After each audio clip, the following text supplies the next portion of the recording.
Dear students, welcome to our YouTube channel Vidya for Success. In this video, let us continue our study on the morphology of flowering plants. Yes, in our last video, we have discussed about the structure of leaf as well as we studied about the types of leaves. So now we are going to study about the one more very important concept, that is phyllotaxy. What do you mean by phyllotaxy? So phyllo is nothing but leaf. Taxi is nothing but study, right? So phyllotaxy is the study of arrangement of leaves on the stem or branch. So we know that formation of leaves takes place on the surface of stem. So from the nodal region, the leaf formation takes place, as well as we can see the leaves arises from the branches, right? So phyllotaxy is the study of pattern of arrangement of leaves on the stem.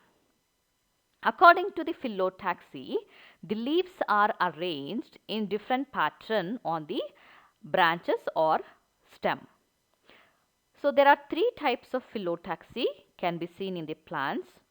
The one type is opposite phyllotaxy, and the second one is alternate phyllotaxy, and third one is whorled phyllotaxy. So let us study the one by one in detail.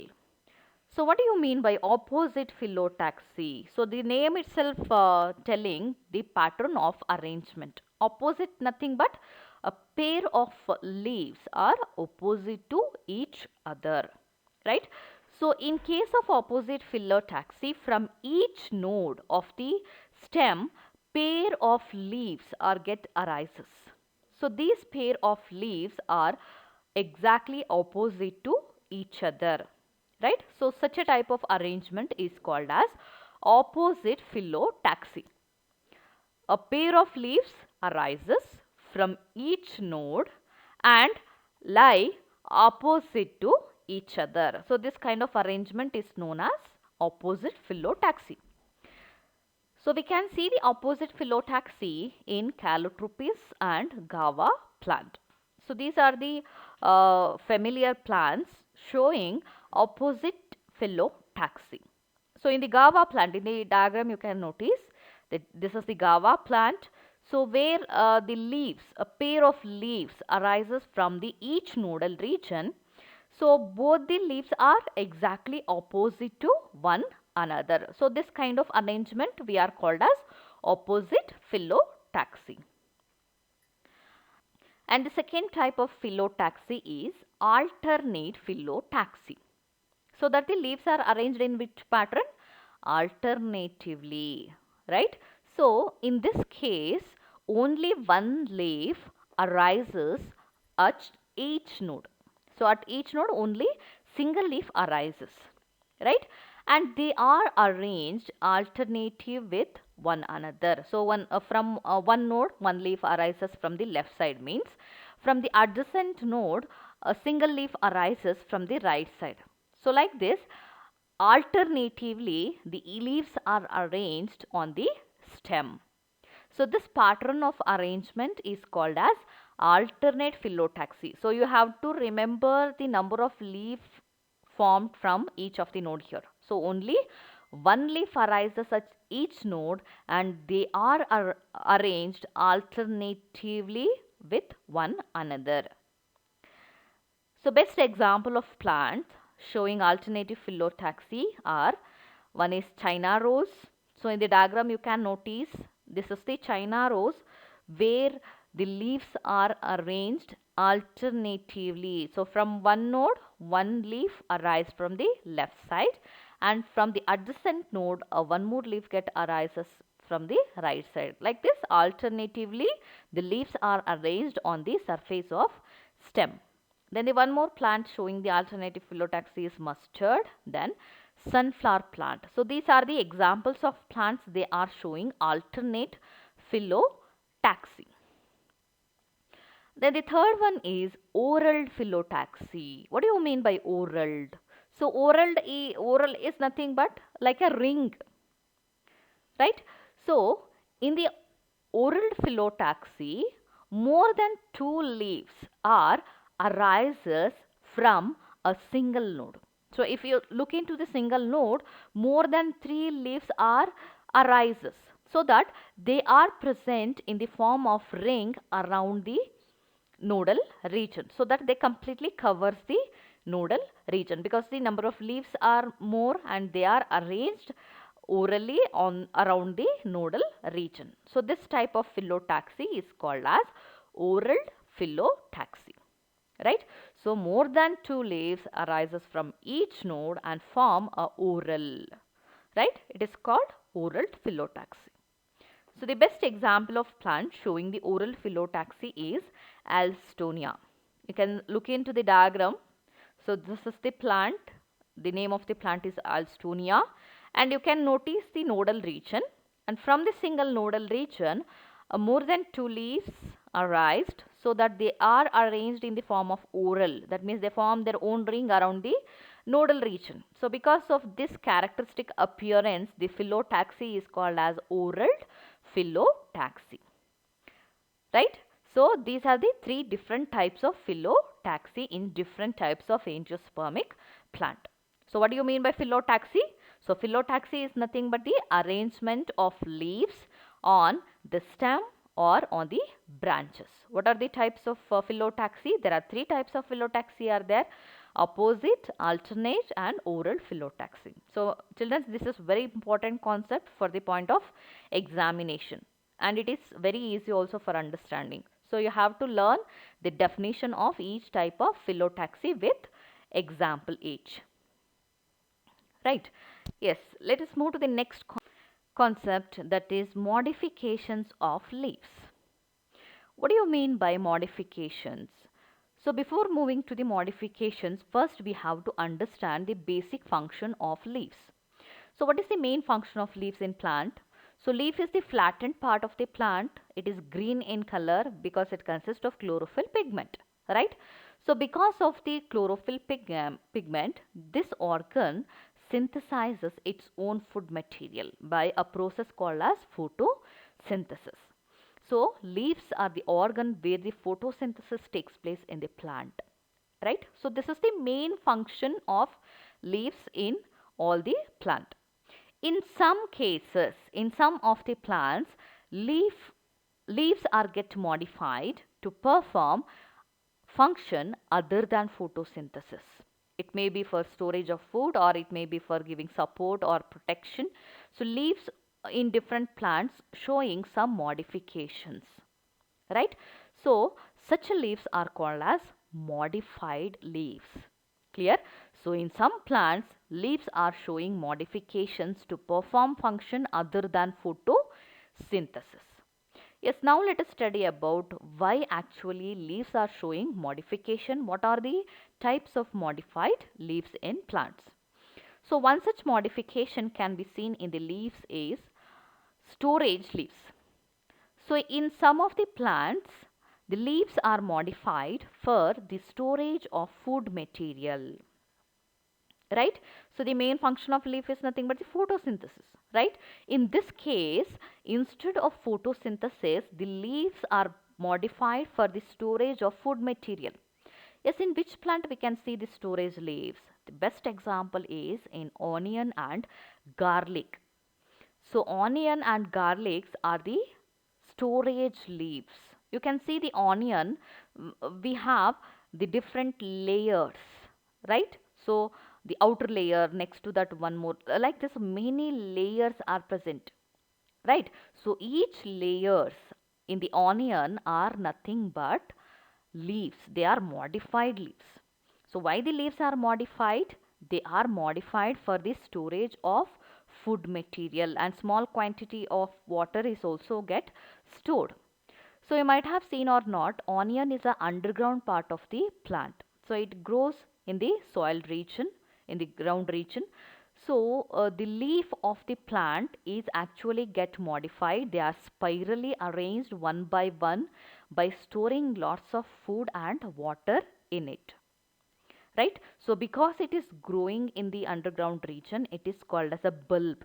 So onion bulb is a modified leaves. So the leaves are spirally arranged in this case, and they store lots of water and food material. So this is the best example of storage leaves. And garlic also storage leaves. So what are the number of units we can see in the garlic? Those units are the modified leaves. So whenever we talk about the storage part, storage parts are swollen parts, right? Because they store the food material. Because of the storage of food, they will get enlarges in their size, they will become swollen. So in garlic also, each of the modified leaves are swollen, and they are arranged around the central axis. So highly reduced central axis can be seen in the garlic also. Clear? So this is about the storage leaves. You can have a look into the diagram. So these two are the examples of storage leaves.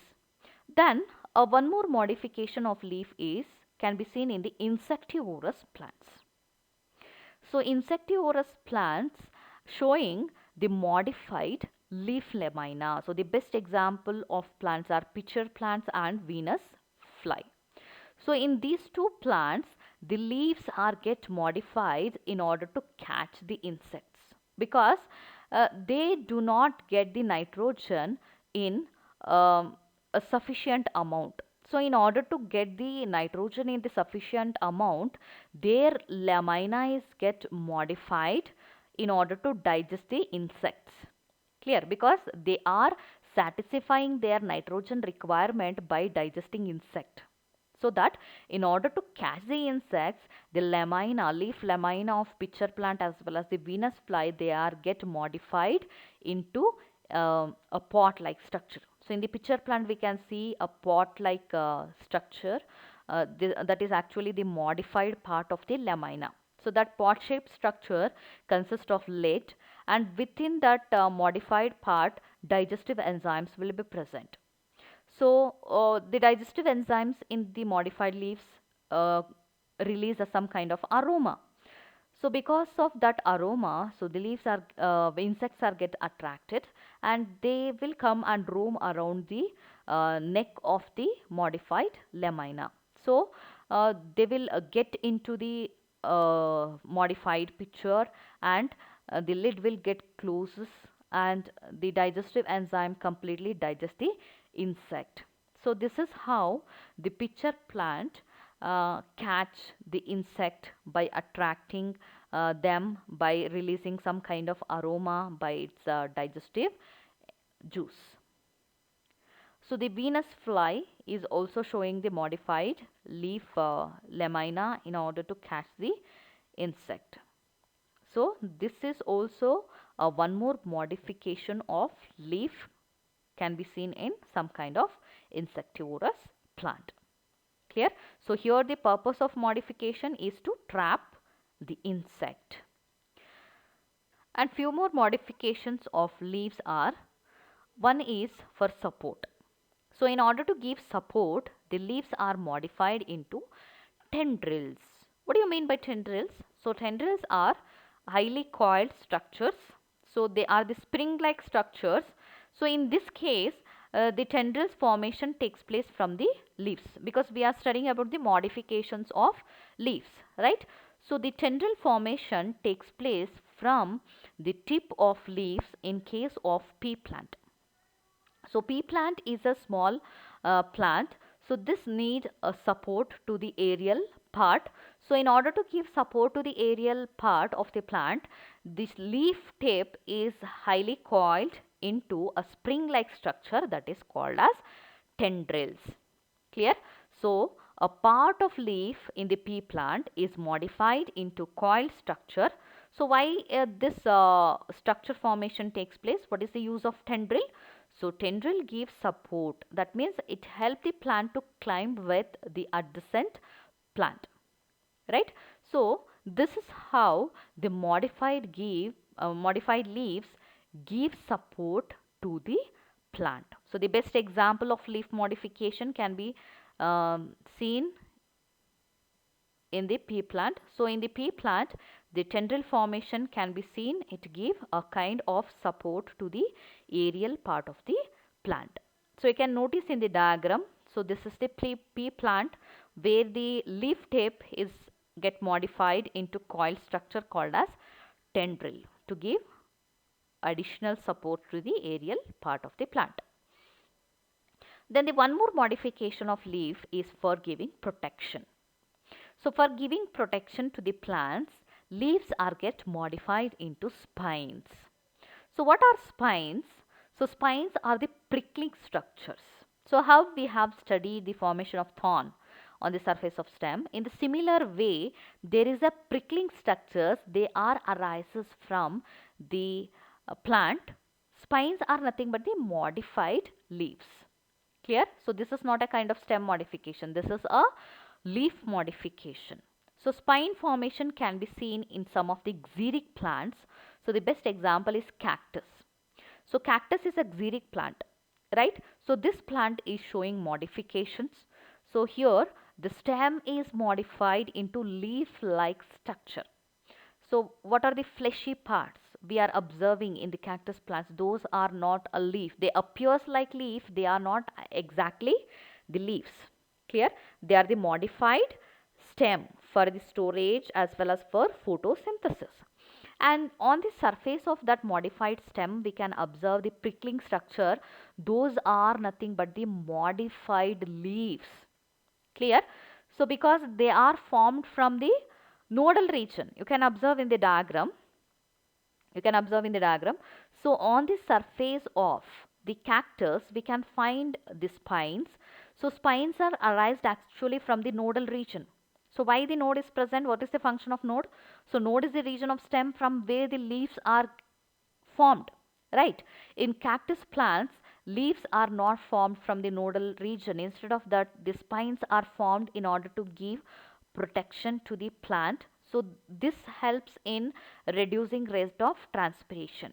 So there are two benefits the plant is getting by the leaf modification. One is it give protection to plant, that means it will give some kind of defense against the browsing animal, as well as it reduces the rate of transpiration. Suppose leaves are present on the aerial surface, means lots of transpiration will be takes place, so water loss occurs. So in order to reduce the unwanted loss of water from the aerial part of plant, the nodes are showing the formation of spines, right? So spines are nothing but which modified part? So they are the modified leaves. Clear? So this is about the modifications of leaves in different plants. So we have studied the four different kinds of modifications in plants. So one is the storage leaves, then another one is insectivorous plants we have studied, then tendrils, then one more structure we have studied is spines. Clear? So you have to practice all these modifications of the leaves. Thank you.